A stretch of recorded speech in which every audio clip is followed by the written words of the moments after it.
I'm very excited to be talking to you today about strategy. Strategy is a word that we all know, but I've found very few of us actually understand. So today I'd like to share 5 lessons that I've learned throughout my career about strategy, and hopefully you'll be able to take something away, whether you're a 3-person startup or a big multinational company. So lesson number 1, strategy is all about choices. This is Roger Martin. For those of you who don't know him, he's the former dean of Rotman School of Management and a total strategy badass. So, why is he a badass? Because he actually defined the word strategy. And Roger says, strategy is making integrated choices about where to play and how to win. So where to play is your playing field, your customer segments, your geographies, your product categories. And how to win is your distinctive position, your competitive advantage. So let's talk about an example. How many of you saw history being made at the US Open a couple weeks ago? Yeah, all right.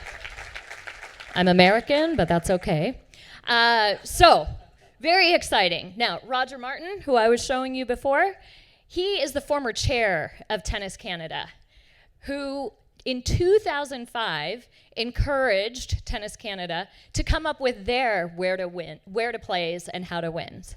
So they did things like they recruited legendary coaching talent, Bob Brett, to come and scour Canada for really young talent and coach the under 14 program. This was a man who was only really coaching pro athletes. Number 2, they decided to set up an association completely different than the US or the French organization to be able to support these athletes. And finally, they said that despite changes in chairs over the last 15 years, they were going to uphold the distinctive choices that they made. So that strategy yielded a historic win a couple weeks ago. Bianca is clearly an amazing player, and Tennis Canada helped facilitate her success. So why do I share this story? Because I think Tennis Canada actually has some similarities with other successful organizations. They made distinctive, non-obvious choices. Sometimes a little more risky, sometimes a little scarier, but I think we all know in this community that sometimes that's where the magic happens. Lesson number 2. It's just as important to decide where you're not going to play and how you're not going to win. We have a lot of trouble with this at TopHat because our platform is pretty robust and we have a lot of pull from educators from around the world, and let's be honest, education is pretty broken, so we have a lot of problems that we can go out and solve.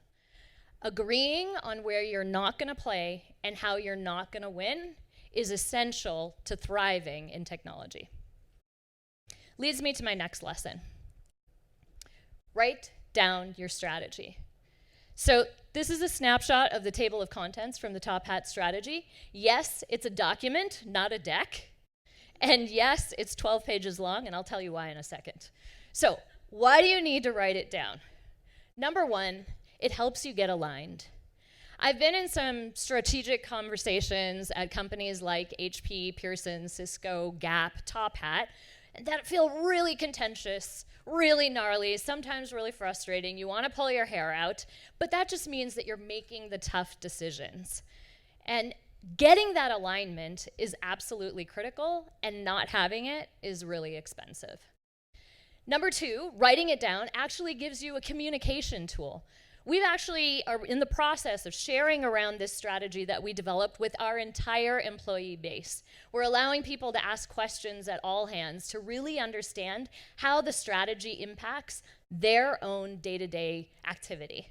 And so writing it down gives us the tool to be able to communicate. Okay, so you might be a little worried now.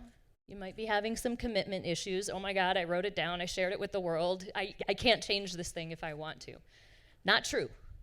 You don't have to put a ring on it. It's not commitment. It's not forever. Regularly honing your strategy is actually an essential part of the process. And what you want to be able to do is actually keep up with market trends, keep up with your competitors. At TopHat, we've actually agreed to revisit our strategy on a campaign basis, which at TopHat is every 4 months, the length of a semester. That may feel pretty often, but it's important for a startup that's thriving in a dynamic market. And so what you do is you figure out what your intended strategy is, and parts of that will work, and it'll prove out, and that becomes your deliberate strategy. Parts of it won't work, and you just cast it aside. That's okay. And then you'll think of other experiments as you move through the market that you want to run, and that becomes your emergent strategy.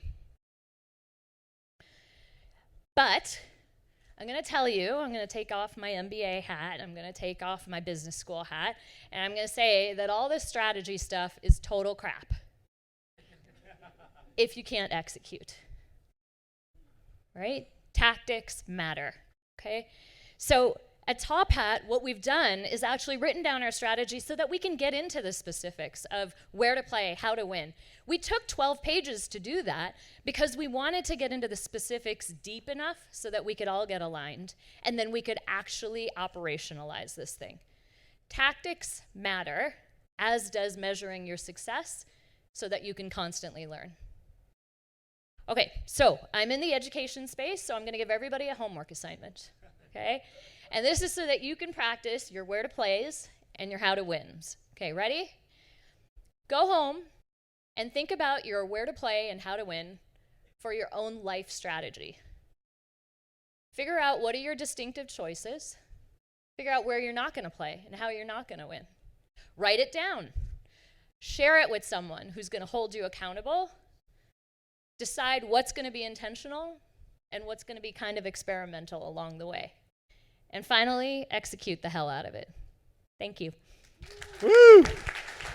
Get up! Get up!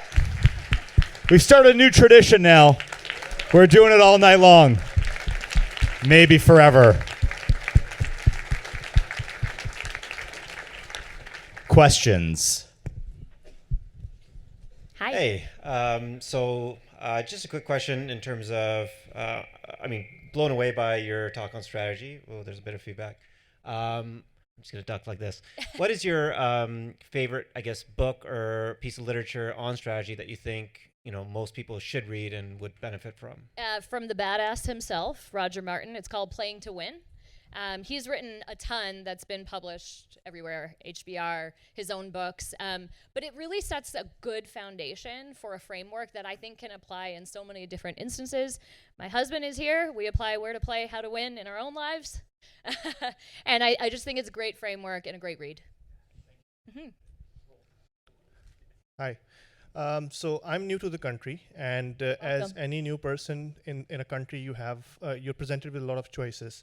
So my question is, how do you decide between two or more than two equally good choices that you can take, and then basically define your way to play and how to win? That's a great question. Do you mean in a business strategy or in life? In life. Oh boy, in life. Wow. I think we need to get drinks to be able to answer that. There's short term and there's long term, and I think you're trying to figure out what you're trying to optimize for. And at any point in time, just like a good business, you're trying to keep your eye on the objectives. And if you're really clear about what your objectives are, the choice should be self-evident. Other questions? Yeah, I see one. Oh, sorry. Hi, I'm Bruce. A question about lesson 2, deciding what not to do. Could you share an example of maybe a bright, shiny object that you've had to say no to painfully and to stay focused? Sorry, was that life or business? You choose. Okay. So at TopHat, we're an education platform, and we play strictly in the higher ed space. But you can imagine that we get a lot of inbound interest from K-12, from corporate training. I'd say every couple of weeks, Ryan from the BDR team will come to me and say, there's so much interest in K-12, please can we just start selling? Well, no, we can't. It's a totally different model and would require a ton of resources to be able to support. Huge market, totally different buying motion. And so we've chosen to stay focused because we think there's still a lot of headroom to grow in the higher education market and a lot of change to be made. One last question. Anywhere? Okay. Go ahead. One more. The after party. Hi. Sorry. Where are we? Oh, hi.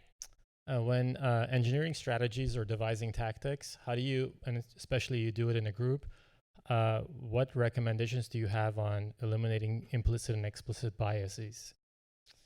Ooh, that's tough. We're all human, right? And I think sometimes those biases are challenging. I think making sure, another tip from education actually, making sure that you're actually setting your criteria in education. You think of a rubric that you're evaluating decisions against. So what we're actually in the process of doing at TopHat is operationalizing the next level of our strategy. And we're saying, well, what are the criteria we'll use for injections into our roadmap or into our strategy? What are the criteria that we'll use to be able to say, actually, our beliefs and assumptions don't hold true anymore? Let's actually revisit them and revisit the plan that surrounds them. So I think having really good discipline about the criteria that pivot you or that make for a good decision will at least eliminate some of the bias. It won't get rid of it all. Okay. Thank you very much. Thank you.